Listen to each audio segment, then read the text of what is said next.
واذکر ربک فی نفسک تضرعا وخیفا، یاد کرو رب کو دل دل میں عاجزی کے ساتھ و آہستہ، ودون الجہر من القول، زیادہ زور نہ لگاؤ جیسے باتیں کر رہے ہو، بالغدو والآصال، صبح و شام، ولا تکن من الغافلین، نہ بنے غافلین میں سے، ان الذین عند ربک، بے شک جو لوگ تیرے رب کے ہاں ہیں، لا یستکبرون عن عبادتہ، وہ تکبر نہیں کرتے اس کی عبادت سے، ویسبحونہ، اس کی پاکی بیان کرتے ہیں، وَلَهُ يَسْجُدُونَ،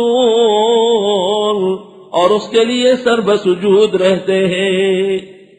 قرآن مجید میں ایسے 14 مقامات ہیں، جس کا پہلا مقام یہ آراف کا اخیر آیا کہ جس آیت کے سننے اور پڑھنے سے سجدہ تلاوت واجب ہو جاتا ہے، نماز میں بھی اور غیر نماز میں بھی۔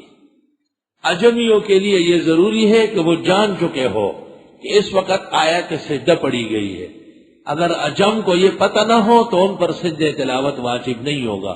پیغام مسرت میں نے مفصل نقل کیا ہے، کیونکہ بعض مکارین و فریبیوں نے یہ شائع کیا تھا کہ لاؤڈ سپیکر سے جو تلاوت ہوتی ہے، سجدہ تلاوت آتا ہے، محلے والوں کو پتہ نہیں ہوتا، وہ رہ جاتا ہے۔ میں نے ابن الحمام کے فتح القدیر، ابن عابدین کے فتاوی شام، ابن نجیم کے بحر، سب معتبرات کے حوالے سے لکھا کہ عجم کے لوگ جب یہ جانے نہیں کہ آیت پڑھی گئی، سجدہ تلاوت واجب ہی نہیں ہے۔ باقی یہ سجدہ علی الفور نہیں ہے، علی التراخی، یعنی فوراً نہیں ہے۔ مثلا اس وقت اگر کوئی نہ کرے تو بعد میں کر لے، بہتر یہ ہے کہ زیادہ تاخیر نہ ہو تاکہ بھول نہ جائے۔ قرآن پاک میں ایسے 14 مقامات ہیں کہ جس کے پڑھنے اور سننے سے سجدہ تلاوت واجب ہو جاتا ہے۔ اگر یہ آیت نماز میں آ جائے تو عادت ہے کہ قاری صاحب اعلان کرتے ہیں کہ آیت سجدہ آ رہی ہے، اس اعلان کا ہمیں کہیں ثبوت فقہ میں نہیں مل سکا، اور اس سے عوام کو سرکش بنانا ہے کہ جب بغیر اس کے سجدہ کرے تو کہ جی ہماری نماز خراب ہو گئی۔ یہ مقتدیوں نے امام کے پیچھے جانا کہاں ہے؟ امام جائے آرام سے سجدہ کرے اور سر اٹھائے۔ کسی کتاب میں یہ نہیں کہ امام کہے جی سجدہ دوسری رکعت میں، سجدہ پہلی رکعت میں، یہ ٹیڑھی نے اپنے فیشن بنایا ہوا ہے۔ فاتو برہانکم، لاؤ، کس کتاب میں یہ لکھا ہوا ہے؟ کہیں بھی نہیں۔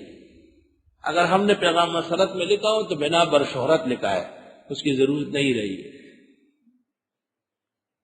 بعض نمازوں کے اندر سجدہ کرنے چاہیے تاکہ لوگ سجدہ تلاوت سیکھ لیں، اور سنت طریقہ ہے کہ حضرت جمعے کی فجر میں سجدہ اور دہر پڑھتے تھے تاکہ، اور درمیان میں آپ سجدہ کر کے پھر اٹھ کے تتجافا جنوبہم عن المضاجع سے تلاوت جاری رکھتے۔ اور بعض صورتوں کے اخیر میں ہے جیسے نجم، سورہ علق، تو وہاں سجدے کی ضرورت نہیں ہے، امام نیت کر لے رکوع یا بعد کے سجدے میں۔